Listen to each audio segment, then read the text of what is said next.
Hi, this is Stephen Carson coming at you from St. Louis, Missouri, in these United States. Here's something I don't say very much. You get bored of hearing it from everybody else. It does help if you like the videos and you share. Um, we actually have pretty good stats on those who subscribe to the channel tend to actually watch the videos. You know, our ratio of subscribers to viewers is really good. And this is the ones who are subscribed that actually view. So we when we find the right audience, people really like what we're doing here, and you know who your friends are that would find this sort of things interesting, or particular forums where people that are interested in this sort of thing are. So please share around in the right places judiciously, and that would really be great. Um, and then what else did I want to say? I think that's it. Okay, let's bring on Black Horse from Toronto, Canada. Happy New Year to you, sir. Happy New Year to you too. Did you have a nice Christmas? Yeah, actually, some exciting things that I've shared with you personally happening in my personal life, and Christmas through a little bit of the Lord's orchestration was really nice for our family, with some Did help from you friends. So. did you guys get the snowpocalypse down there, or are you too far Oh, it south and west for it? No. I didn't track it later, but the prediction I was seeing as it was hitting us is that it was going all the way to South Texas and even to mid or even South Florida. The Oh wow. sol Okay. the polar wind came all the way down. So yeah, my wife has been treating a rooster who got a little bit of frostbite on his wattle or whatever. He's There you recovering. go. He's recovering fine. We were worried about our pony, but our pony was okay because it was, Yeah. with wind chill, we were hitting I don't know what it was, -25 Fahrenheit, something like that. Not impressive to you, Yeah. but a little rough for us here. Yeah. Well, I think it's one of the since we moved out of the city, it's the first real big winter storm, and we had 100 Mm. plus mile an hour winds here, Oh, which was I don't think I've ever where we used to live in the city is pretty sheltered. I've never quite had that before, so it was quite an experience. you had the windswept plains. You were getting that experience, right? Yeah, well, we somehow managed to not have the power go out too much, so that was all right. Yeah, that was my main concern. For a couple days, it would have been quite bad for us to have the power go out. As you can imagine, with Well, with a 10 of us, it isn't so easy for us just to decamp somewhere. Uh, when we lose power in the middle of winter, like we don't exactly know what we would do if we really had to like well, go somewhere else. my wife had me stacking up the firewood, so you're not Yeah, alone. right. Yeah, first house I've ever lived in that did not have a fireplace, by the way, even though it was built in Oh, that's trouble. even though it was built in 1859. It's um, How do you not have a fireplace in 1859 in St. Louis? well, they had a They must have had one at some point. um, they had a wood burning stove. Right. Okay. We can see the symptoms of it from the original hardwood floor in that room, and of course the stack is still there that used to have the wood burning stove hooked up to it. So yeah, they seem to have a wood burning stove, but not a fireplace, which is probably reasonable. You can get heat from a wood burning stove too. Um, okay. Um, all right. Let's see. Um, what am I doing? Oh, yeah, we're going to talk about stuff. Right. So Yeah. let's go to our first story. Sorry, I'm distracted because I sent my wife on an errand and to a government agency. And of course, we didn't have the exactly right paperwork. Um, Are you guys like in Canada where in the post-COVID world it just takes like 6 hours to get anything done at an agency? no, actually, we found one that's not so bad for this particular thing, driver's license stuff. Oh, But that's good. getting the right paperwork that is not too old for them, for their taste, is the challenge Yeah. today. So anyway, Well, I drive by the Ontario Drive Test Center on my way to work, and every day there's like this lineup of 16-year-olds down the edge of the block, all yeah, like desperately hoping to get their learner's permit. yeah, yeah. Well, we've got three teens all in various stages of getting licensed. So um, we are in the midst of that in a big way right now. Okay, well, let's go to our first news item. Then we'll hit a little bit of sort of theory, and then back to some news at the end. Um, so this is a bit interesting. The money supply growth turns negative for the first time in 28 years.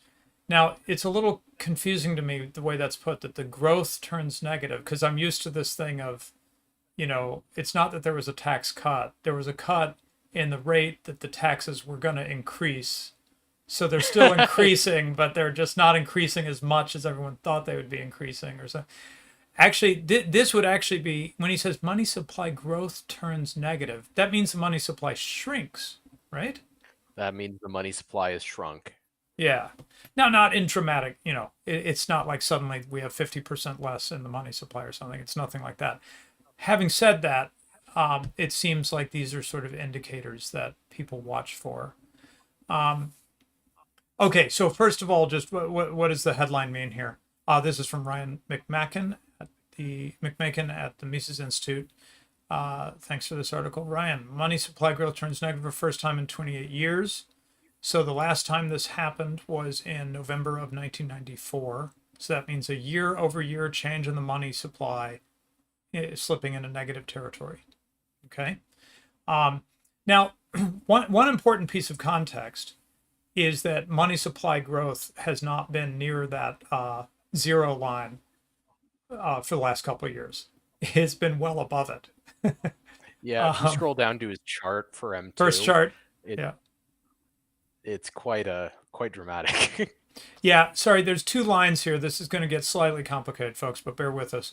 That we're looking at two measures of money supply because M2 is, well, the new official one. We used to talk about M1 and the Fed just stopped reporting it for whatever reason. We used to talk about M1. Now they use M2.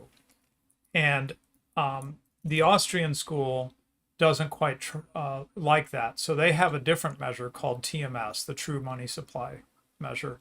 And that was developed by Murray Rothbard and Joe Salerno. Okay. Yeah, so does the article have a nice definition of M2, or should we kind of fill this in a bit?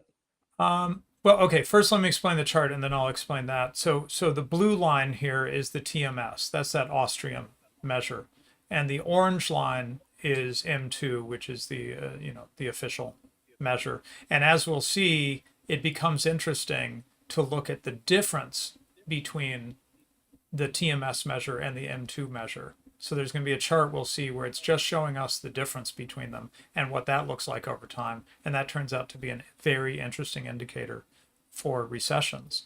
Okay, but what are we talking about with M2 and TMS?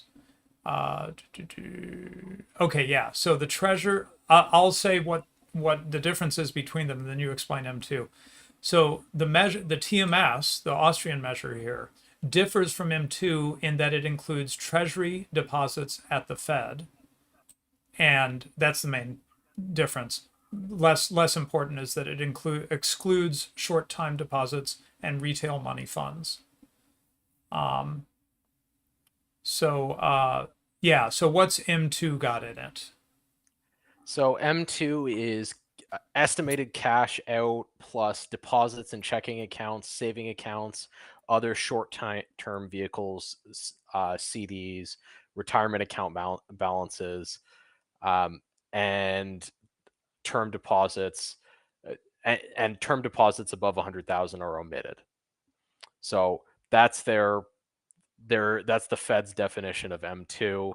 Broadly speaking, it's cash they figure or that's out there, and it's cash sitting in retail, like it's retail deposits at all the money center banks, with a Right. couple of To help us understand what this is, we need to kind of call out a few things that would not be in here, right? Yep. Because I think this is meant to be a measure of relatively liquid cash, right? as Yep. opposed to you buy a 5-year bond. Or no, that's Yeah. not a good one. That's not good. You buy a 5-year T-bill, which technically you can cash out with a penalty, right? But once you put your money into that 5-year T-bill, Treasury bill, it would be out of the M2 money supply. Am I getting that right? That's correct. Yeah. So they're looking at So money that you can get your hands on, that people would likely use as cash, or could use as cash, right? Um, yeah, and the Rothbard-Salerno method intends to try to get at cash that can be introduced into the system uh, very rapidly through the banking system by looking at treasury deposits at the Fed. mhm. So treasury deposits at the Fed, anytime you deposit cash in a money center bank, they have to buy a treasury and deposit at the Fed. So that's why it's an effective indicator of liquid deposits.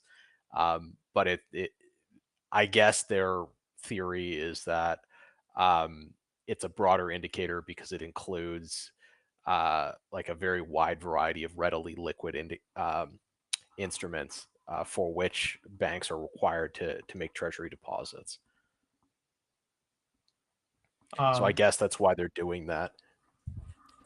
okay, so the part of the reason this is interesting that the money supply growth has gone negative is, as you can see in this chart, if you look at the big mountain at the end there, which both measures show a high rate of money supply growth.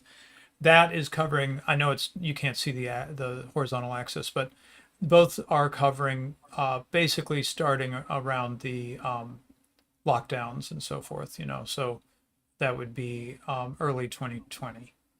That's when you see this real big spike in money supply growth, and notice that it stays up there for a year or two. So there was a lot of money supply growth over the last couple of years. Um, so not only has it gone back to sort of where the money supply growth was in a couple of years before that, but it's actually gone below that and even gone negative just recently. Um, and not just recently. I think he mentioned somewhere in here that it's actually been some months that it's been negative, if I remember correctly. Yeah, I think 2 or 3 months. Yeah, a couple Uh, months. Yeah, sustained negative. Um, okay, so go ahead. why do we Yeah, care that the money supply growth is negative? right. Well, let's recall our discussions of inflation over the past. Well, I feel like we've been talking about inflation for 2 years now. Yeah, Um, but we talked about the dissonance between two different definitions of inflation. The Austrian definition of inflation is monetary dilution, and the sort of colloquial definition of inflation is consumer price increases. So that's wait. the Are you increase in, are you talking about inflation? I got yes. mixed up between inflation and deflation. Okay, yeah, you're talking about inflation, right? So Right. So inflation money is monetary dilution, so growth increase growth in in the money growth in supply, the money supply. Growth in the money supply. Yeah, yeah. and then on the colloquial side, just increases in consumer prices. Consumer But prices, right? but it's important here to have a couple of things in the back of your mind. There's some wiggle room in both of these definitions. In the consumer price definition, there's always the question of what is a consumer good, how you should weight the basket of consumer goods, all Right. that good stuff that we you know you talk Yeah. about if you talk about traditional economic metrics all the time. And Right. then in the Austrian definition, there's always the question of, well, what is the supply of money in an environment of fiat money? Because in a hard money environment, you can, some kinds of money are easier to count than others, but there's some finite supply out there and you can count it all.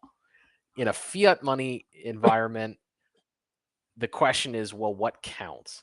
And so M2 is one measure, TMS is a slightly different measure, but actually a very, very closely related measure.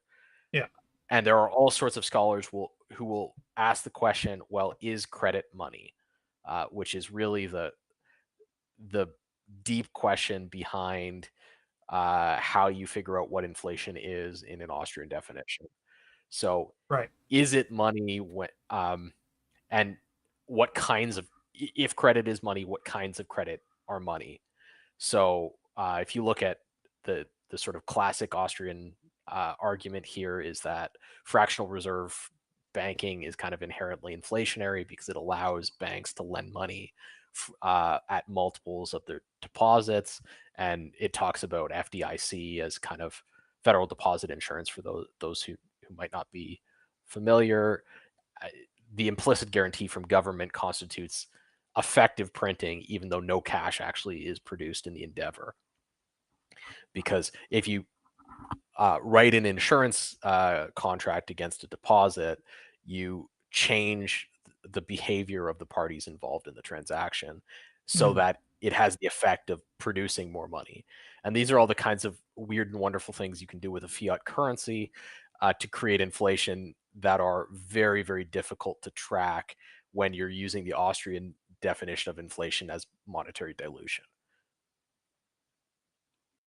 Well, what do you mean? I mean, the trick is figuring out what counts as money, right?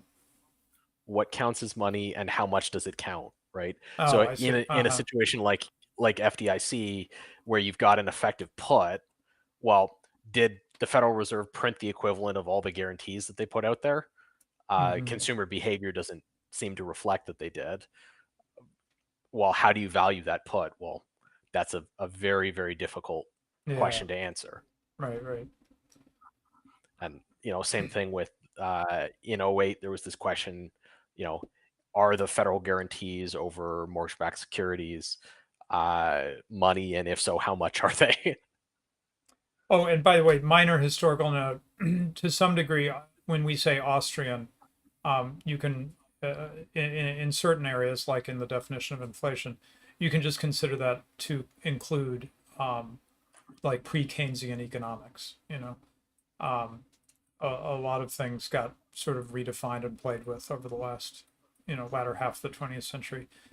So the notion of inflation as expansion of the money supply is actually just the traditional definition of inflation that you'd hear from economists until more recent times, Yeah, and you can modern see how times. So, easy it would be, to define inflation that way in a hard money system, right? right. Yeah. Um, okay. So do you want to, shall we go on to the next chart here? Yeah, sure. Okay. So this is interesting. And what he says is there's an indicator of recession in the form of the gap between M2 and TMS. Um, okay, wait. Did I skip something? Yeah, okay, yeah. So the TMS growth rate typically climbs and becomes larger than the M2 growth rate in the early months of a recession. This occurred in the early months of the 2001 and the 2007-09 recession. A similar pattern appeared before the 2020 recession. And now this has happened again beginning in May as the M2 growth rate fell below the TMS growth rate for the first time since 2020.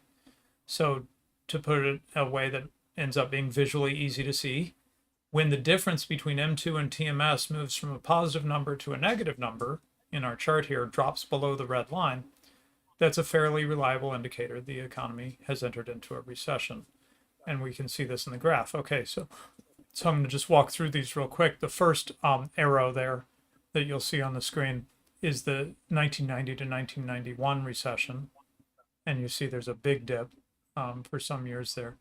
And then he does identify two things that he says were false alarms. So 1998, this measure dips below, but did not indicate a recession. 2001, though, it correctly indicated the recession. 2007, 2009, or 2007 recession was indicated there. And then we had a little false alarm in 2018 where it sort of briefly dipped below, and then very strong indicator in 2020. And now, we only have some months. Well, he said like half a year, right? What did he say? It fell below it Yeah. beginning in May. Okay, yeah, so that's pretty strong then. So we're heading towards well over half, or we are at well over half a year of this indicator being uh, uh, indicating recession. And as we said Well, last and, year, and we bear in had a mind, go ahead. yeah, bear in mind, according to the definition of recession that was used by classical economists until 2022. Right. We're in recession. Exactly. Yeah. Yeah. In our episode last year called the non-recession, I think, um, Yeah. we talked about how we now had met the definition of recession that had been used at least through the post World War II era, maybe before that, I don't know, but 2 consecutive quarters of negative growth.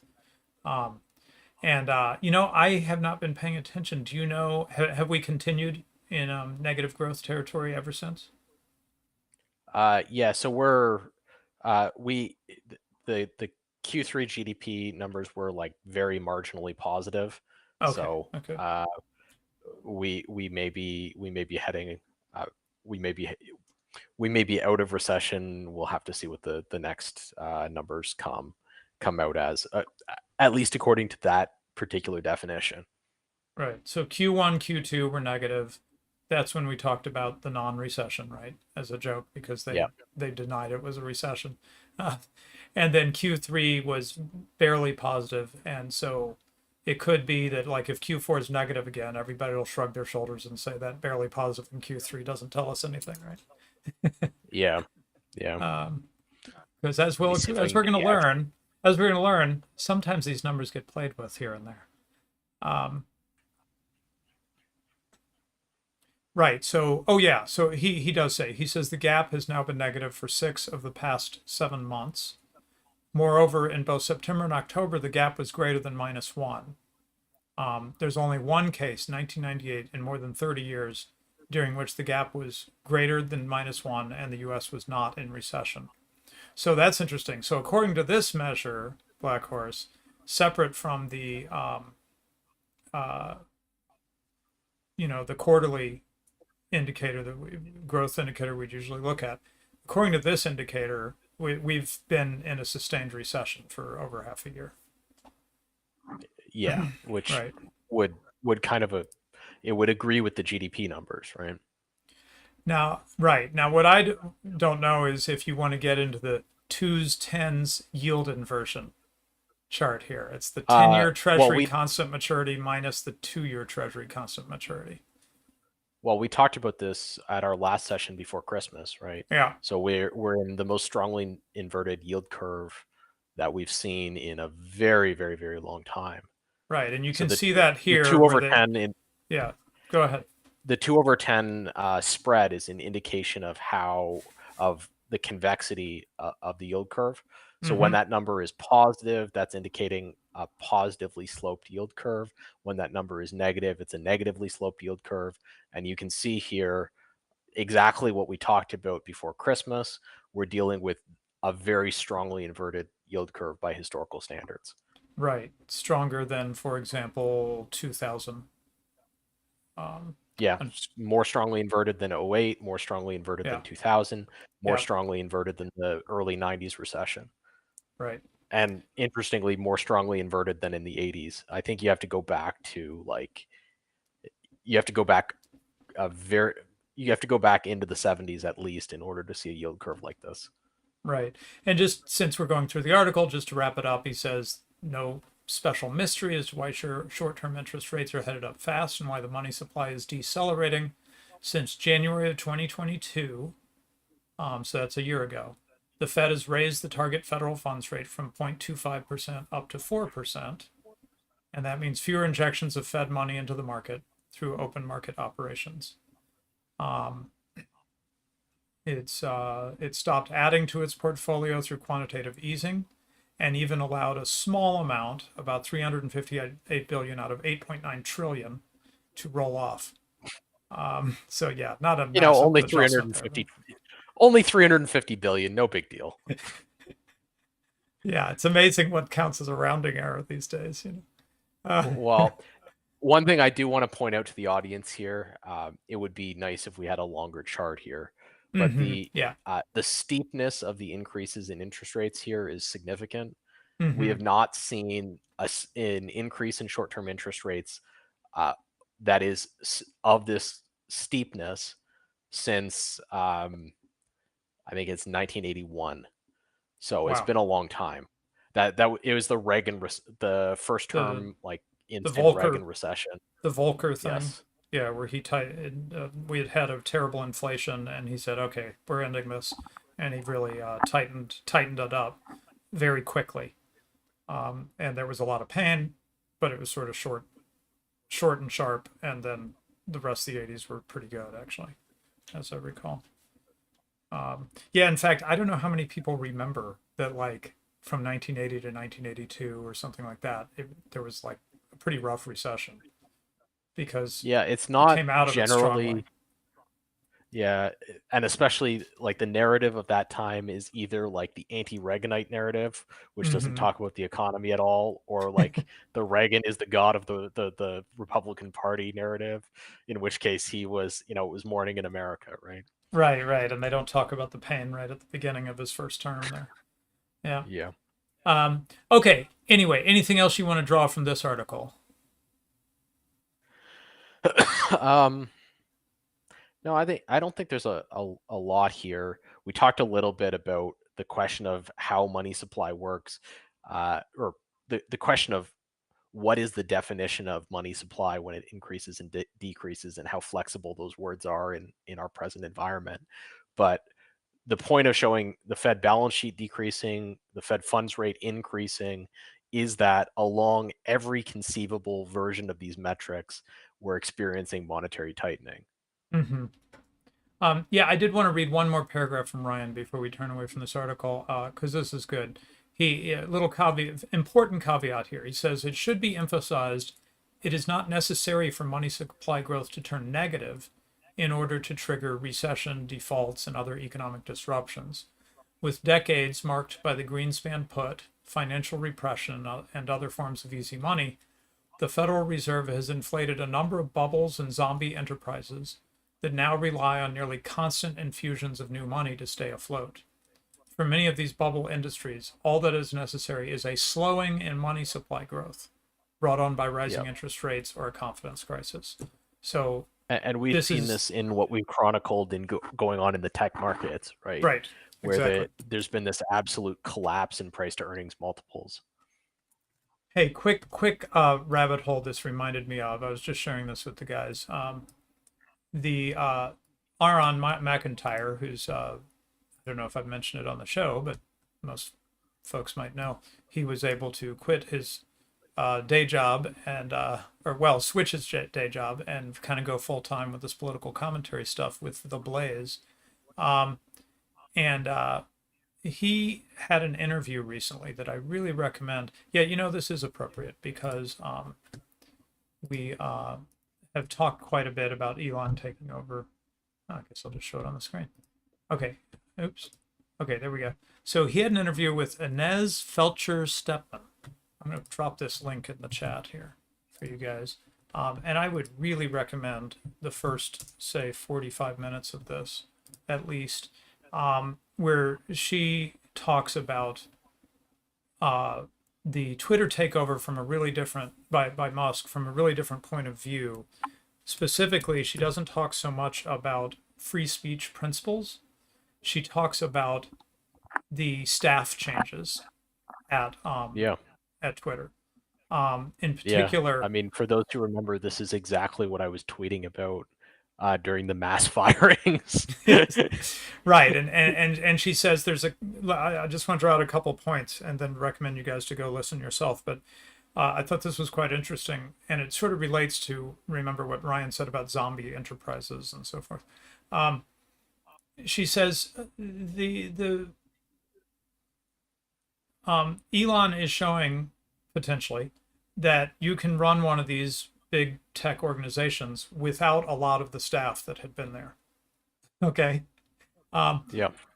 and he kind of whittled it down to the people who are actually delivering value, which turns out to be kind of the computer nerds, the people like me, programmers and stuff, right?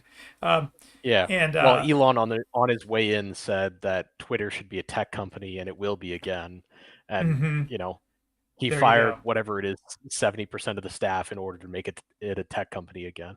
Right. And so she talks about what she calls woke commissars, people who have jobs, um, often with degrees from prestigious institutions like Harvard and so forth, um, and they have well-paying jobs that kind of amount to just policing, uh, various politically correct things within a corporation. And she suggests that what is really could potentially revolutionary about what Elon's doing is he's showing, hey, look, you can run one of these companies without all that, and you're going to get rid of a lot of costs, paying a lot of people who aren't really adding value, and you can trim out a lot of that. Now, they say that the various CEOs of tech companies might not be particularly impressed by that, but I don't think that is the thing to watch for. I bet Black Horse knows where I'm going here. It's not so much the CEOs. Let's say all the tech CEOs go, yeah, whatever, we believe in these values, and we're going to keep pushing it. I think what becomes interesting is sort of like hostile takeover territory, right? Which is Oh yeah. essentially what So Elon did. this all happened before, right? So you might Mm. remember, the connoisseurs of culture, the corporate raider archetype from 1980s movies, the classic villain. Oh, right. Um, and they were classic villains because they did this, right? Mm. Uh, they took over companies, they fired lots of people who were doing kind of nothing, and restructured the companies into profitable enterprises and produced this huge power dividend on the right. This is a big part of how the Milton Friedmanites all got into their positions of institutional power. They noticed that from 1940 to 1970, we have this impression that the past was more efficient, but the American economy between 1940 and 1970 had its own set of um, sacred cows, and Mm-hmm. the corporate raiders of the 1980s bought companies and eviscerated them. And if Right. Elon can show that it can be done today and that there's money to be made doing it, um, he won't be the first. He won't be the last. Right. Right. And the point is that the managers, because part of what they're bringing in is the Burnhamite, James Burnham emphasis on the managerial elite, right? They're the ones who are going to multiply these sorts of make work type of jobs. Um, the managers may not like it, but Well, but they're the targets, they're the right? targets. Exactly. Right. Right. And so they could be resistant to Like it. asking deer whether they like the increase in the wolf population. Like, you're asking the wrong Exactly. people. Right. Right. So right. And the question is, have they rigged the market for corporate governance? The rules of the game for corporate governance enough this time that they can stop something like this starting up again, right? That is more the money guys. Who do you call it who are not the managerial elite? The ones who would come in and do the hostile The takeovers. capitalists. The capitalists, yeah. The capitalists. Thank you. So, can they stop the capitalists from going, we like what Elon's done there. Let's do that to a lot more of these big tech companies. And they come in and they do hostile takeovers and they fire a lot of people and they trim the fat off these things. Do you think that I think you've paid some attention to this, Black Horse. Do you think that the obstacles are pretty impenetrable to this happening again this time? Because I assume they've tried to put some barriers in place to keep it from happening. Well, the obstacles are the price to earning multipliers, right? So as long as we're in an environment where the the logical targets for acquisition are valued based on this kind of based on having access to the infinite pool of Fed bucks, then this Mm, strategy won't work, right? got it. I So see. what is the biggest problem for Elon in his strategy? Well, the biggest problem is that he bought Twitter for $40 billion, and that was a ridiculous price to pay for Twitter. Mm-hmm. If he had attempted to buy it now, or even like 3 months later, there's every reason to believe he would have paid like 30 cents on the dollar, 20 cents on the dollar. Wow. And those numbers are really, well, I mean, you've seen all the charts we did on the tech companies. These are companies that were worth like 10, 20, 30 times what they're currently worth like 2 years ago. Mm-hmm. Right. Um, Right. in an environment where those valuations have collapsed, and whether they've collapsed enough is Yeah. Yeah. a subject. let the reader decide. But in an environment where those valuations have come back to earth, then they're logical targets for this kind of action, and there aren't really a lot of corporate controls to stop it. Mm, Um, okay. you just have to be able to hold them as private companies for a long time and be able to justify your capital infusion based on the earnings you're able to realize while holding them privately. Because Right. the strategy to taking them public again only kind of works. The strategy to taking them public again is problematic for a variety of reasons. Right. And Because what as as what you Stepman go ahead. talks as Stepman talks extensively about in the interview with McIntyre, um, public companies are subject to a whole set of issues that private Yeah. companies are not, right? Right. Right. Yeah. And so what you would expect people to do if they uh, buy these companies is kind of what we've seen Elon do, right? Namely, lay off a lot of staff, figure out uh, why this company spends so much money, put a stop to that, and then focus on some real bottom line improvements in terms of revenue flow, right? Yeah, which is only going to work if the I mean, I'm sure Twitter today is probably turning a small profit, but it's going to take a long time for that small profit to justify, Mm-hmm. dropping 50 billion up front. Right, right, Um, the, the the issue is what are the valuations on the front end and how much profit can you realize on the back end, right. um, and so that's the VC world. Right. So on the one hand, Elon was a pioneer and maybe showed everybody how it was done. On the other hand, he was a pioneer and he came in while the valuations were still a little bit higher than they should have been, or the higher than they are Well, now. and I Right. yeah, and I think he would, whether marketing or not, he would take the position that he did so for ideological reasons. Mm-hmm. Um, Yeah, he loves free speech and so forth. and Yeah. yeah, and he clearly likes Twitter, like Yeah, yeah. whatever else might be true. He enjoys it. Yeah. Right. And just to finish up the commentary on the discussion between Aaron and Ms. Stepman is she just talks about, you know, one of the big themes that came out to me, Black Horse, was um, that it's not the rules, it's who's actually making the decisions, right? And if you have the kinds of people who are making the decisions at Twitter, and someone like Elon takes over, and instead of doing what he did, instead of clearing them out, he just says, "Hey, we're a free speech company now. Go forth and the new policy is free speech." The staff is just going to undermine it, right? Yeah, Similar that's to right. Trump getting in there and saying, "I want such and such to happen," and then the Democrat controlled FBI and so Well, on and so forth just ignore him basically. yeah, I mean, the Trump Department of Education is like the great example of this.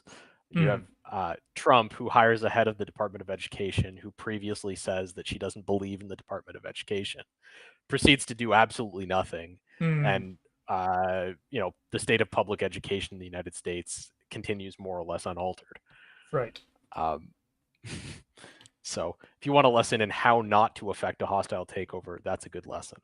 Right, right. And at least some of what Elon has done looks right. Agreed. In terms of Yeah, the clearing them out and saying we are really going to do things different because to some degree different people are going to be making decisions than we're making decisions before, right? that's right. We're gonna Yeah. we're gonna swing the hammer of monarchical power. We're Yeah. going to clear out all the people who might have existed to prevent me from doing this, Yep. and we'll see what happens from there. Right. Um, so we'll And see. note that sorry, one more comment on Elon's takeover, thinking about it from this perspective of who makes the decisions. Famously, Joel Roth was very involved, as we found with the Twitter files, with various dodgy, politicized decisions at Twitter. Elon had kept him on at first, and then it became clear that Joel Roth was not wanting to go in the direction Elon wanted to go, and then Joel Roth was let go or resigned or whatever. So Well, and you one know of the that's reasons you tend to do this through mass firings is because it's very hard to sort the wheat from the chaff. yeah, So very often you have to, burn the whole thing down and then build up again. right. And I think that's Yeah, very much where Elon's going. yeah, and you figure it out as you go. I guess is my point. You know, he sees if people are going the new direction he wants to go, and if they don't, he gets rid of them, right? Okay, so we'll return to the whole issue of the tech sector shedding staff in this very episode soon enough. But let's now turn to an article that introduced the term that I titled the show with, and I'm going to do my best to pronounce it here. Apoplithorismosphobia is the fear of deflation, and it was Mark Thornton did not do the translation in Greek. He thanks a friend for doing that for him, but he's the one who published the article about this and got this word out there. I don't know how much it's used, but I think it's fun. I've been waiting to drop it for this show. This seemed like the time to do it. And first of all, let me share this link because, oh, it's only a PDF. Okay, anyway, here's the link that points you to the PDF, but I've actually marked up the PDF just a little bit. So, fear of deflation. What does he mean? He means the fear that an economy would suffer from falling prices or a general decline in the prices of goods and services. And this is a fear that he says is very powerful among some economists, journalists, and policymakers. He says it's a fear that's gripped them with a blinding strength as powerful as faith. Yeah, and this is not an understatement from inside the financial industry. Deflation is like the great Satan. Yeah, right. Which you're going to demonstrate personally soon, right? I stand okay. here. All right, Radlib, bankers' lives matter, right? Yeah, there we go. Okay, so what does he say? Evidence seems to suggest that the phobia develops from the inability to understand the causes of the Great Depression and a more general failure to distinguish between what Bastiat called the seen, like deflation, from the unseen, say the causes of contraction and unemployment. Under the influence of this phobia, victims develop an unfounded faith in the ability of monetary and fiscal policy. Okay, so a little bit to unpack here. So, first of all, why does he bring up the Great Depression?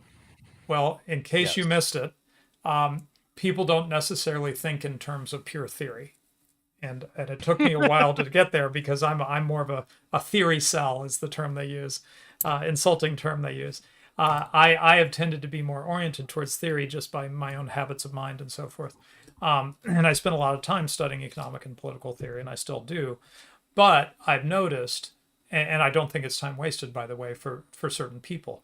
But in talking to people who are not specialists in theory, you tend to need to speak in terms of history because that's how most people think. They don't think about Keynesianism versus Austrianism or something like that. They just think in terms of FDR saved us from the Great Depression. A sentence I struggle to say, even putting it in the mouths of others because it's so nonsensical. But anyway, he saved us from the Great Depression, which outlasted him. But anyway, but that is, the narrative may be nonsensical from the point of view of somebody who's dug into it, but nevertheless, these narratives are super powerful, right, Black Horse? That is how people think in real life. It's narratives, it's history, it's stories. Yeah, absolutely. Yeah. So that's why he brings up the Great Depression, and that's why, to some degree, Well, and discussions. importantly, Yeah. a big part of the narrative of why the Great Depression was so terrible was the deflation narrative, right? Right. Yeah. So when people inside who think about economics, who think about lending, think about the Great Depression, they think about deflation, destruction of the money supply as a result of runs on banks, and the Yeah. resulting economic catastrophe. It's not Right. just that the Great Depression was bad, therefore, or deflation is bad. The two are deeply associated Yeah. in virtually all economic literature. Right. Right. And so when he talks about distinguishing distinguishing between the seen and the unseen. Another way of putting this in this case is causes and effects, right?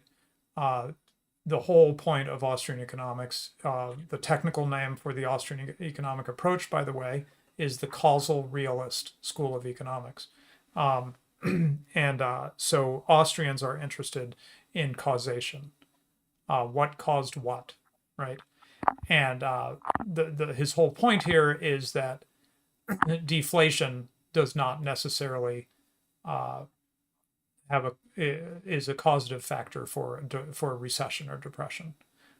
Those have become associated in the popular mind because of the Great Depression and the narrative spun around it, but that's really not a good causation story. Well, so I mean, the causation story they tell is that deflation makes it very difficult to lend, and this is really the root of why deflation is pure evil in the mind of bankers, right? Because in a world Because where bankers like to interest lend. rates, well, in a world where interest rates go negative and when lending is your business, deflation means no more bankers, basically. Um, and so, as the representative of bankers' lives matter, maybe bankers' bonuses matter, I have to stand against deflation. It is unacceptable. Um, okay, so um, okay, so I'm going to skip forward a bit here. So he says it's kind of odd that some economists, would find the idea of falling prices to be a bad thing, because what do lower prices mean if we think about it? He says lower prices for the individual consumer, right? Lower prices create a gain of utility or satisfaction for consumers who can either purchase more of a good or use the money saved because they didn't have to spend as much to buy something to buy larger quantities of some other good they'd rather buy, right? So Yep. deflation from the point of the individual consumer has the same effect as an increase in income. Yeah, exactly. And the Another reason story, why our authorities hate it. yeah, right. It gives money to the little guy instead of to the powerful, right? Um, and we'll Very, get to that very in just a moment. unfortunate. Yeah, we'll get to that in just a moment. But here's a counter narrative that Austrians like to emphasize, which is that in the 19th century, to a great degree, under more of a hard money regime, to a great degree, what we saw was a gentle but steady deflation, which meant that your money, the money in your pocket, became more valuable over time rather than less valuable. And this is like science fiction, I know. You have to use some imagination here. But this went on for a long, long time. Um, in fact, it is my great hope that our current era of constant inflation will be viewed someday as a cautionary tale, hopefully not told around a post-apocalyptic campfire. But anyway, uh, uh, a cautionary tale that, imagine that people they knew their money would be worth less the next day, tomorrow, than it was today. And they just accepted that. And I'm hoping that someday our children or grandchildren or great grandchildren will just think we were nuts, because it is nuts, frankly. Okay. He says even more puzzling is the fact that deflation, even more puzzling, this phobia, is the fact that deflation is highly favorable to low income groups. An economy that is experiencing deflation or falling prices tends to be favorable to low income groups. Why? Because low income individuals tend to spend a high proportion of their income on On goods, consumer goods. consumer goods. That's right. So cheaper consumer goods is good for the little guy, right? Why are you laughing? Well, because the premise of this is that it would be a good thing if people at the lower end of the income spectrum experienced benefit, right? Mm-hmm. In an economic system which is managed by people at the extreme high end of the income system. Yeah. Go figure. Yeah. Go How figure. the why inflation is good and deflation is bad. Right. Exactly. Um, what else does he say? Wage earners benefit because wage rates tend to be relatively stable, increasing in real terms. That is, the purchasing power of your wages, like imagine this, get better throughout the year, so that even And without a you don't raise, Go Yeah, you ahead. don't have to go and fight with your boss for a raise. Right, right. Instead, you have to fight to make him not pay you less or something. Right, exactly. Yeah, yeah. So your salary stays the same throughout the year. The nominal amount on your paychecks stays the same in December as it was in January, but you're buying more in December with that money. I mean, that's a nice world, right? Yeah. And then he says workers and business owners don't tend to fear declining prices. They fear unemployment and recession. And these phenomena are not systematically related to deflation. The great growth in the 19th century, great economic explosion of the 19th century, like I said, had deflation, but was Right. not So marked by the kind of the one unemployment and recession we've seen in the 20th century. Yeah, so the one caveat here is that the lending-based economy cannot. So if you went from an inflationary system and put that to an end right now, Mm-hmm. we replaced all the dollars with Bitcoin or something immediately, and no more dollars could be added to the system. You would have this catastrophic effect where almost all loan contracts would fail over time. So that you'd have some serious disruption along the way, but you would also end up with a system on the other side which is very different from the system that we have now. Mm-hmm. So if you look at 19th century capitalism, capitalists were people who actually accumulated capital. So they saved money by doing profitable things and invested it instead Mm. of borrowing money to invest. Ah, right, Uh, right. and so the entire predicate to our model, like what is every business owner's lifeblood in the present system? It's their line of credit to their bank. Mm-hmm. Um, Right. in a deflationary monetary system, they would not have a line of credit to their bank. So they would have to raise their pools of capital in a completely different way. So what you're talking about when you're arguing against inflation is nothing less than the complete replacement of our economic system. This is sounding great. Um, and in particular, I think what you're saying about that 19th century model, right, is that it's based on savings, right? I mean, you talked Yes. about the savings of an individual capitalist, but it could be him and his friends or his family or something like that, right? Yeah, well, Um, where you raise the capital is another thing, but you don't yeah, get to yeah, raise it by borrowing it from you don't get to raise it by borrowing it. You have to raise it by convincing people to contribute excess. right. Forego consumption, and instead loan it to me to loan your savings to me to help build my business, right? It sounds Yeah, yeah, wonderful. exactly. Um, but yeah, I think what you're in the midst of that ecosystem that has been built Well, it up would be very based on sad. the It would be very inflationary. sad for me, Right, you right. know. Yeah, you live in the middle of that ecosystem, and those who don't may not realize just how much has been built up on top of this, right? The whole world of Well, IPOs and right there's a whole there are no infrastructure around businesses this. like there might be a family restaurant that that wouldn't go under in this circumstance and have to be rebuilt, but just about everything else would. So, Wow.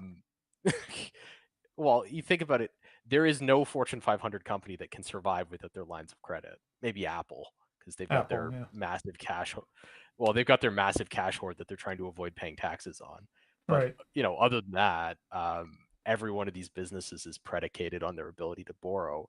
In a deflationary economy, you can't sell bonds for like negative interest rates. So what do you do? Um, and the answer is, well, you have to convince people who have saved money to contribute to you. Right. Well, as I say, that is nothing less than a complete replacement of our entire monetary system.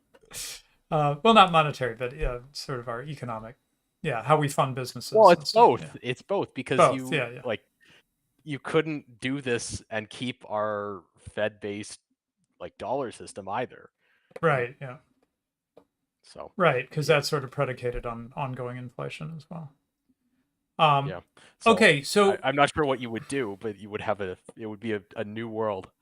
right, a new beautiful world sounds like to me. But anyway, okay, so let's talk about one last thing from this article, and then I shared in the chat. I'll share it one more time when I finish up for those who jump in the middle, because this is really interesting. He says, I'm not going to go further than this, but in his section on in defense of deflation, he says, first thing we've got to do is we've got to distinguish different kinds of deflation.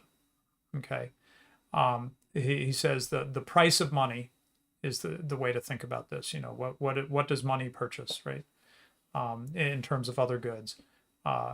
The price of money goes up and down for a variety of reasons related to the supply and the demand for money, as well as public policy. And just as in the case of other prices, there are good reasons and bad reasons for this price of money to fluctuate. And in the case of deflation, there are four basic types of deflation, two of which are related to the demand for money, two of which are related to the supply of money. So let's just go through these real quick. I think this is really useful in helping our thinking. First of all, there's growth deflation. That means there's an increase in savings, an accumulation of capital goods, improved technology. It all results in a greater production of goods, greater, more efficient production of goods, right? And so your money buys more because there's more to buy, right? That would be what they measure now, Black Horse, right, as efficiency, I think. Don't they have measures of efficiency that they look at? Yeah, there are different measures of efficiency. Yeah. It's notoriously hard, but that's what Yeah. they're getting at. That's what they're trying to grasp here. So this would be called a growth deflation. And this was the general pattern, as we were talking about the 19th century, this was the general pattern of industrial capitalism prior to the age of central banks and fiat money. And we still see it today in industries that expand productivity faster than the rate of inflation, such as computers and consumer electronics. Now, this is a 2003 article, I believe. So maybe we'd put an asterisk on that, given everything we've been talking about recently about the tech sector. But anyway, unless you're quite young, there was an era where the computer you could buy 1 year from now was so much better than the computer you could buy right this moment that you really saw that growth deflation, so to speak. It was actually reasonable to not just run out and, hey, I have enough money to buy a Mac. Well, they're coming out with a new model in like 2 or 3 months. It's going to be like 100 times better. Okay, well, maybe I'll wait, because my money will actually buy more for me if I wait a couple months rather than less, which is the problem with inflation, right? Your money's getting you less over time. So that's growth deflation. Okay, so that would be the, is that the demand side or the supply side? I guess that's the demand side. Okay, then another one. The demand for money can increase for exogenous reasons, usually related to government policy, that results in greatly reduced capital asset values, whereby individuals attempt to increase their cash balances. And this is the cash building deflation. And let's see, I'm not sure I'm quite picturing this one yet. Money is withdrawn from circulation. It's a natural reaction to the out. Go ahead. This is the idea that saving rates go up, right? Yeah. So you see this all the time. This is actually, there's a present micro panic in Canada over this, because after the government of Canada froze a bunch of bank accounts in response to the truck protests, turns out people have withdrawn a lot more cash. So the average Canadian has much more cash in their possession than they did, 3 years ago. And it's very sad because it produces a deflationary effect. Right. So cash building. So they literally were building their cash in part because they didn't trust the banks in Canada as much as they used to. Yeah. Right. But this can happen for any reason. So the classical reason is times are good, people decide to save, whatever. That act of savings is actually deflationary. Right. But he also says it's a cash building deflation is a natural reaction to the outbreak of war, civil war, or natural disaster. It also occurs with the onset of recessions, higher unemployment rates, stock market crashes, or even just because of widespread speculation that prices will fall in the near future. It happened. Anything that causes a certain kind of sentiment, right? Right. It happened in association with the Y2K bug, because they were concerned that electronic transactions might not work at the end of 1999. and so they wanted some physical cash, right? Um, yeah, okay. I think that's mostly what we want to get out of there. Um, he says this type of deflation can either be viewed as benign or beneficial, but it is often characterized derisively as hoarding. So that's another way to think about this. This is the Yes. horrible hoarding deflation. The proles are, putting money under their mattress, and we don't like it, right? Yeah, well, FDR will come and take it away from you. So Yeah, right. Okay, now let's turn to the final two types then. Okay, wait, have I missed one? Oh no, okay, I'm fine. Okay. Final two types. So then this is the deflation that is feared the most, and that's bank credit deflation. And that is the bank run, right? Um, yeah, Depositors perceive a threat to their money during an economic downturn. If a fractional reserve bank is perceived as having made highly speculative loans, or possessing too many non-performing loans, depositors might seek to withdraw all their demand deposits en masse. This is the bank run, the classic bank run. And people do this because that gets depositors the largest percentage of their deposits in as quick as a fashion as possible if they try to go and pull it out quick. And then the remaining assets are sold off to satisfy some people, but any remaining loss to depositors represents a contraction of the overall money supply, right? yes, and it does so even if under fractional reserve banking law, it does so even if there's no end loss, right? So Mm, as your good Austrians will point out, because of the fractional reserve banking system and the way that it allows loans to exceed retail deposits, the act of taking retail deposits the minimum down below the minimum capital required for the bank in its present lending condition is a deflationary act, even if all the depositors get paid, because it takes the loans out of circulation. um, okay, and then is there anything I want to highlight about that? Oh, he said, just a note here. He says, historically, the long periods of economic depression and stagnation have occurred in the central banking era. And they were rarer during the so-called free banking era from 1837 to 1860, when the majority of states passed laws that weakened their regulatory authority over banks and note issue. Okay, then finally we have, this is a weird one, but just to be complete, weird one for those of us in U.S. and Canada, I think. But for our South American listeners, they're going to know what's going on here. Yes, sir. Confiscatory deflation is where the government steps in to prevent the bank panic from liquidating an unsound banking system during the bust phase of the boom bust business cycle. And he says this has been used in Brazil, Ecuador, the former Soviet Union, and twice in Argentina. This approach seems to benefit the ruling elites and the owners of banks and hurts the general population of depositors who only obtain their money after a long delay, over which time its value has been greatly depreciated. So this sounds to me in part, Black Horse, this would be like the what are they called, bank holidays? It's where Yeah, the it's also bank. what's going on right now in China. You have those Oh, videos of people trying to get their money out of banks in yeah, China, yeah, and there's restrictions on how much you can withdraw. It's the right, same kind of thing. right. But specifically, what happens is the state jumps in to protect the banks and Yep. say the banks we suspend the legal requirement for banks to give depositors their money. And Yep. sometimes this Which will go has on and on and on for months or years.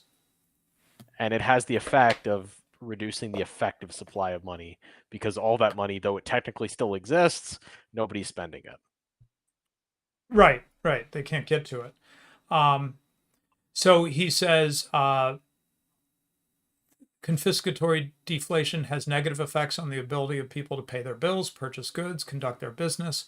Ultimately, as in the case of Argentina, confiscatory deflation results not just in the breakdown of the economy, but of civil society, the democratic process, and the rule of law. Yes, okay. So, yeah, so that can be bad. Okay. Anyway, so there's more. Let me share that top link one more time in the live chat. I hope you found that intriguing, and he has more to say about the he gives a diagnosis and then a defense of deflation, and had to highlight this section real quick before we leave this. Acute Apoplithorismosphobia, the case of Paul Krugman. So he's got a whole section in this scholarly article just going after Paul Krugman, and in particular, I think focusing on Japan, Yeah. which he hinted at the beginning of the article, because Japan took this fear of deflation approach, and it did not go well for them. So anyway, interesting stuff. Okay, anything else on the money supply going negative or fear of deflation or anything like that before we turn to this final bit, Black Horse? No. Let's All do it. right, then here's something it's story's a little couple weeks old, but we were on break, and really wanted to highlight this because this is okay. Well, it's shocking even for me as the layman. And then Black Horse explained to me why I should really be shocked. So let me give you the two layers of that. So the first shock is that, okay, well, have to be careful here. So it says that the Biden administration overstated the number of jobs created in the US during the second quarter of 2022 by more than 1 million. Okay, well, if you don't know what these numbers look like, then you're like, oh, okay, so it was, 4 million instead of 5 million. No. Instead of 1 million jobs created, the adjusted figure was that 10,000 jobs were created. So this is quite, if you look at it from a percentage change, this is an order of magnitude drop, right? This isn't a 20% shave off the number. This is I can't even keep track of all the zeros. This is It's two orders of magnitude. Only two? Yeah. Wait. I 10,000 thought each power of 10, each power of 10 is, so 10,000, 10,000, 1 million. Oh, you're right. 100,000. Two orders of magnitude. You're right. So that's a 2 orders of magnitude drop. That is quite the adjustment. Okay, so I thought that was crazy just from the point of view of, like, what are you bozos doing to get it that wrong, right? But then Black Horse explained why this is really interesting. Not just the numbers wrong, but sort of what the number is used for and the significance of it being wrong temporarily, even though it's adjusted later. Like, who cares, right, Black Horse? A little while later, we found out that it was actually 10,000. So what's the harm done? Please explain. Well, it turns out that there are other government agencies that take these numbers seriously, even if they happen to be wrong by 1 million. And one of the most important of these government agencies is the Federal Reserve, which has a dual mandate of full employment and controlling inflation. And so if you were to want to manipulate the procedural outcome of a Federal Reserve meeting, you might be quite interested in reporting a jobs number that was significantly different than the actual jobs number in order to induce the Fed to either tighten or loosen as you so desired. Mm-hmm. So anytime you see like a radically wrong jobs report, or as we're going to go into, what looks to me like it might be the formation of a pattern of radically incorrect jobs reports, you should, I'm not going to suggest to somebody that what conclusion they should draw, but it's there's a certain degree of suspicion that should be aroused. Well, how about here's the way I would put it. What you're describing is that there is an incentive for the administration to, shall we say, help the Fed come to the right answer by altering the data that goes into their decisions, right? Well, that's right. The Fed relies exclusively on data provided to it by the BLS and a few other agencies. Right. Well, if you control those agencies and you have an interest in what you want the Fed to do, you can see the incentive structure. Exactly. Right. So there's a timing issue here. But I was a little confused on this point. In fact, do these jobs reports always come like right before the Fed makes a quarterly announcement or something, or? Yeah. So the Fed usually the Fed has a meeting every month. Oh, okay. But okay. their meeting comes like a week after the jobs report Mm-hmm. on the quarter when the jobs report is released. So the jobs report is usually a very important input to the Fed's meeting, to the quarterly meeting of the Fed governors. Now, Excuse me. here's one thing that confuses me. If I'm understanding correctly, the incentive structure here would be, in this case, the story you're telling is that by exaggerating the number of new jobs, that would uh, influence the Fed to be looser with money, No, would influence Fed to tighten more aggressively. to tighten more aggressively if the job numbers are higher. Yes. Got And it. so Okay.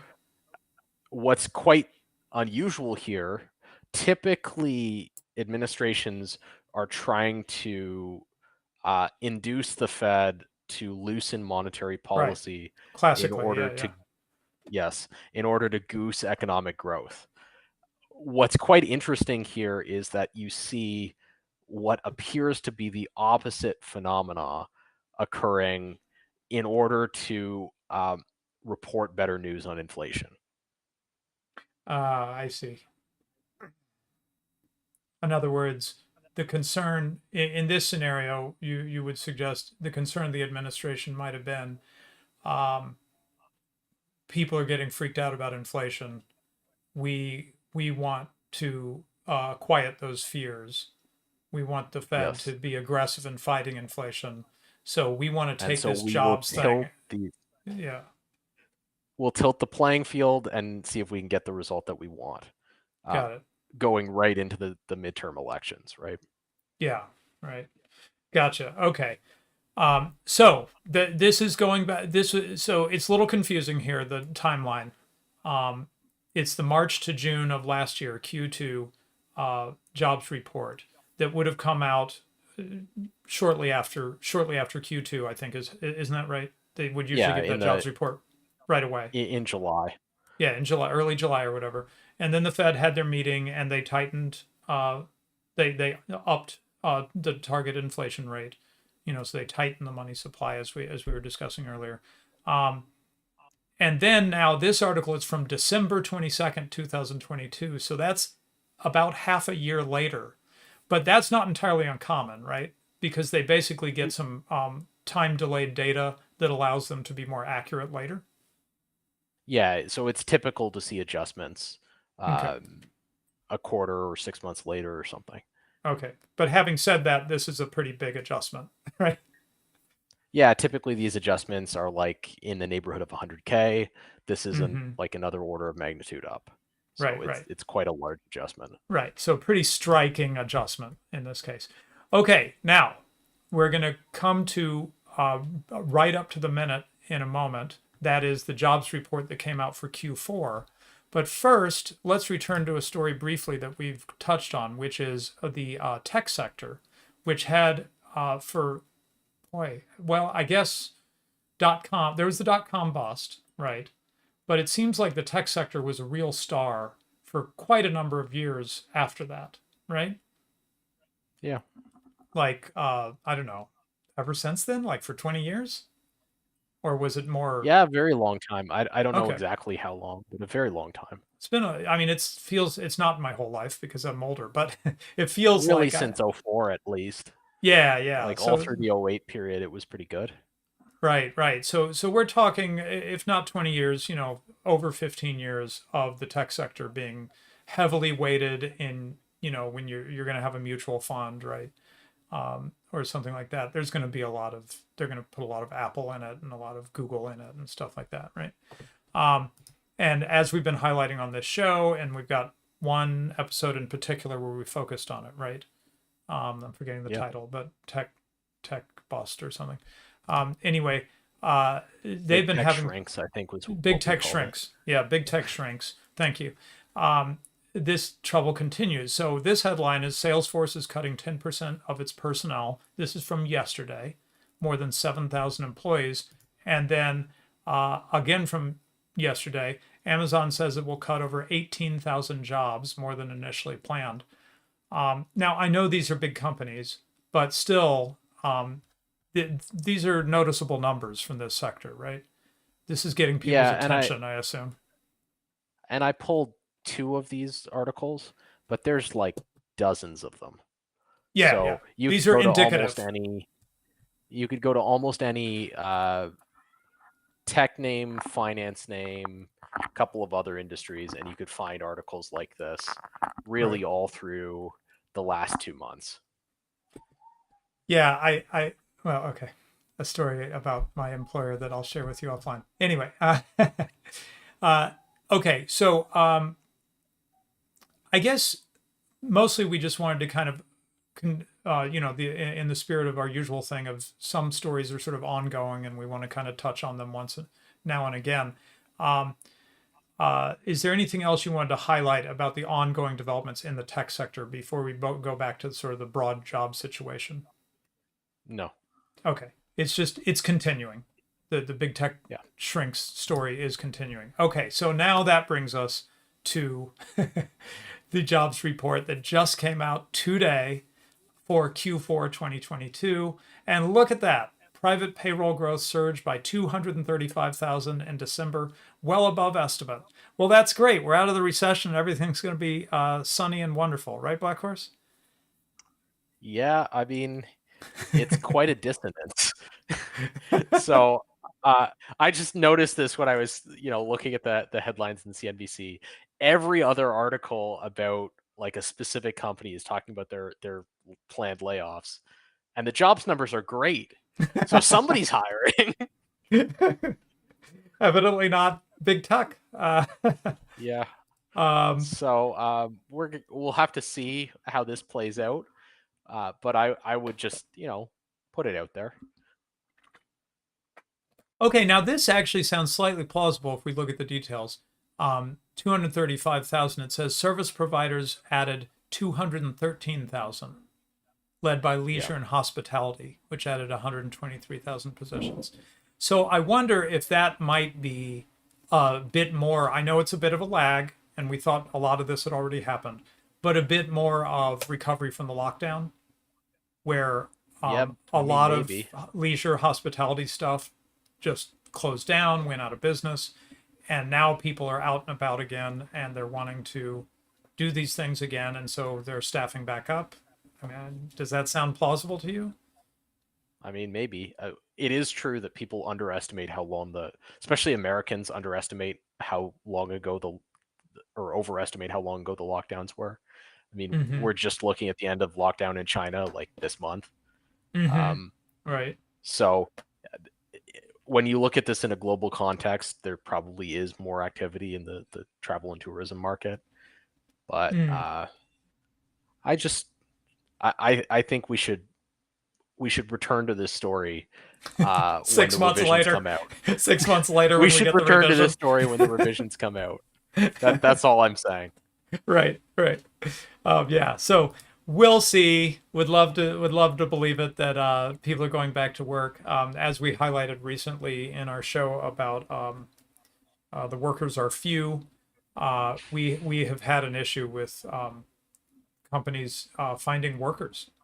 They're out there looking for them and having trouble finding them. And we spent an episode trying to understand what's going on there. So that's great. That if some people are actually finding workers and deals are getting struck, but as we highlighted from the Q2 last year, we don't really know the truth of this from today's report. I guess that's the long and short of it, right? Well, in fact, that's probably always safe to say because, like you said, an adjustment is typical. We just don't know, is this going to be a more typical adjustment in 3 to 6 months, or is it going to be something more drastic where, say, instead of positive 235, it's negative something, Yeah, yeah. Right. So let's just let's just return to this. Yeah, yeah. There's definitely an odd dissonance here. We'll have to come back here. Right. Got it. Okay. Oops. There we go. Okay. Went to the wrong scene for a moment. Okay, there we go. All right. Thanks, everybody. Those are our main stories. I should check and see if there were any. I wasn't watching the chat or anything, so let me see if there's any super chats or anything like that. Nope, I don't think so. Thanks to all those had a really good end of year art thing, just in case you missed that, called Judging Book Covers. Pharaoh was our aesthetic philosopher who served as our judge, and there weren't as many entries. It was a bigger challenge. I didn't promote it as well without Matt Merck to help me, and so I felt like it might end up being a little lame or something. There weren't as many entries. It ended up being really, really interesting. I didn't tell him, but I told my daughter, my artist, one of my artist daughters, I felt like I should be paying Pharaoh for what he was teaching my daughter by her listening to the stream, because he was just dropping the knowledge. It was really good. So anyway, kind of a bit different than everything else we do in the show, but that once a year thing of judging the art, I think, is really interesting. Give it a try. If you think you won't find it interesting, just give it like 10 minutes, and I bet you'll want to finish it, because it's great fun. And people had some really fun entries. And of course, we got into the whole AI art thing, which has become a recent controversial issue in the art world. And we had an entry that used AI art. Oh, did Cringewalker drop it? He did. So he was an entry, and he was judged, and we discussed the broader issue as well of AI art. So something a lot of interesting discussion in that one. So recommend that episode to you. Okay, I think that's where we are. Hopefully, I will be recovered from my vacation to go back into the trenches with the Left Wing Terror series, which is. One guy, Black Horse, said, I mentioned the Left Wing Terror series, and he said, "Oh yeah, I was listening to the one on the Von Day, and I just had to stop. It was just too much, you know." Like, okay, I get you, man. You don't have to go through this with me. But for those who can stomach it, we'll continue with the Left Wing Terror series next week. I had not quite finished the Weather Underground. Spoiler. They blew up a Capitol building. They blew up the Capitol building, which, as far as I know, almost no one mentioned to give context for January 6th. I mean, tomorrow is Insurrection Day after all, so worth mentioning that. Yeah. Oh, and I should be mentioning Old Glory Club. Old Glory Club will have a January 6th stream tomorrow, and it'll be very interesting to see how the guys handle this without getting our channel blown away. But it says January 6th on the thumbnail and everything, so we're not being shy about talking about the topic.